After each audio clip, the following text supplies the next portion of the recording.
Hey everybody, thanks for coming by. So I thought I'd do a series of just kind of quick videos going from beginning a leather project to the end and all the steps and just sort of chop that up into different videos so it's not too long. I thought I'd just kind of start today with just a simple pattern. So I've just got this piece of cardboard. We're gonna go ahead and just use this today as our pattern. We're gonna do some basket stamping on it. We're gonna do some edge beveling, burnishing, just different elements to kind of show you how I go about my projects beginning to end. So let's get started. So in order to get a template for something, let's just say that I wanted to make a wallet. I kind of look around for different dimensions. I measure wallets and things like that, and I find what's going to be the best fit. And you have to take into account stitching and things like that. But for instance, I found, this is just a tag from a toy or something like that. I can't remember what this was, but I love the dimensions and I loved that it's square and it has round edges. And so what I did is I went ahead and put this on a piece of cardboard, and actually it's a Wheaties box, or no, Frosted Mini Wheats, sorry. What I did then is just trace that out, and then I cut that with my X-Acto knife. And so now I have this template, and I could have used this. I just wanted to kind of show you an example of how I do that. But now I've got this template that I can actually date. Like a lot of times I'll date it. So, 3/12/23. So then I've got my date on there, and then I'll also write, wallet on here. So I'll write. And this is just sort of so that I know in the future when I pull templates out, oh, this is for my wallet that I did back in March, and then I can reference. I've also got a notepad of all my different notes on how I did certain steps and what worked and what didn't. Anyway, so this is where we're going to start today, is just with our templates. And I've got a scrap piece of leather here from a holster that we were working on. One of the things that I found too is that you kind of want to utilize edges of your leather. So I try to be as efficient as I can and try to use, as long as the leather is good, I try to get these templates right up next to the edge so that I can utilize as much as I can of this leather without, I don't want to put it right here in the middle and waste all this on the outside. I'm going to put this right up against the edge and just trace it.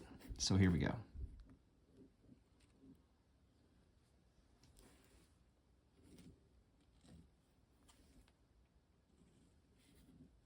Oops. Okay, so there's my pattern, right? So I just used a pen, nothing special. They do make special pencils. This is an 8B pencil. I don't know if you can see that or not, but I've mentioned it in my other videos too. Don Gonzalez was the first one I heard about using these, and these are great. So these will work just as well, and they actually erase. I'm not too worried about this because after I do my cutting and beveling, this blue line is not going to show up at all. It'll actually be probably sanded a little bit too. So I'm not too worried about it at this point. Then I'll take my X-Acto knife here, or just my, just a razor. And there's so many different ways you can do this. They've got different rotary knives and different things you can use. And I just use these because these are cheap and easy. I'm gonna go ahead and cut these here. And I always try to use a straight edge when I cut these things because I want to make it as perfect as I can. But as I line that up, you just want to be, the better, the more perfect you can be, the less work you have to do on the back end of sanding, burnishing, especially if you're doing two pieces together that are the same size. You're really going to want to be careful with matching them up as closely as you can. I mean, it doesn't have to be perfect, but it just saves you time on the other end with finish. So I'm just scoring this with my X-Acto knife.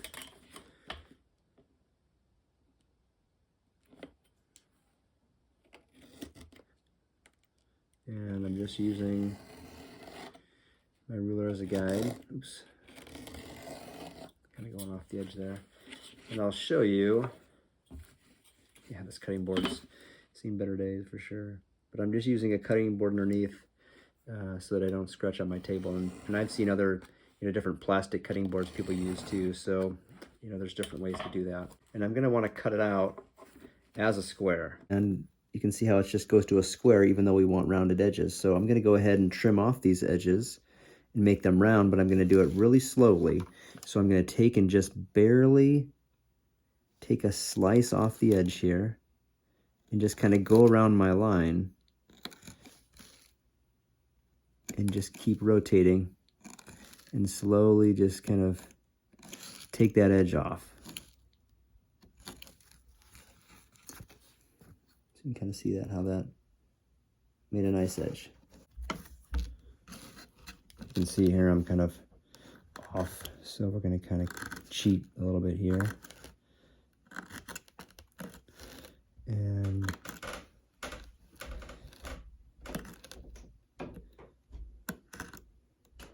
go around the corner there.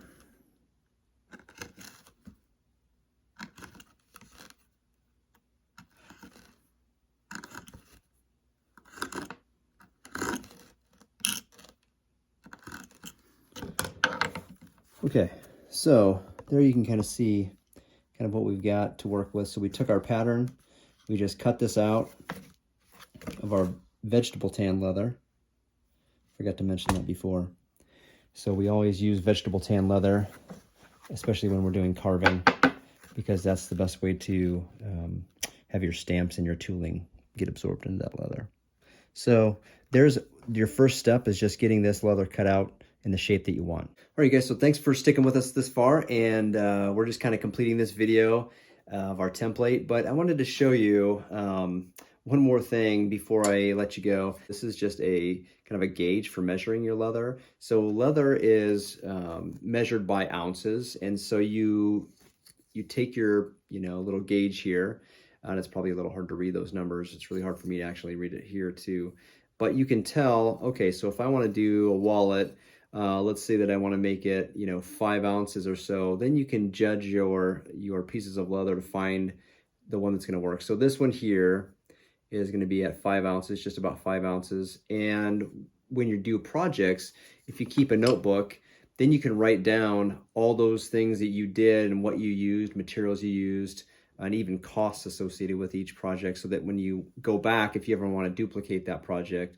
you have all the information. And one of these gauges is real helpful too. So it's pretty cheap. It's just tandy leather, and it helps you kind of measure, how thick your leather is.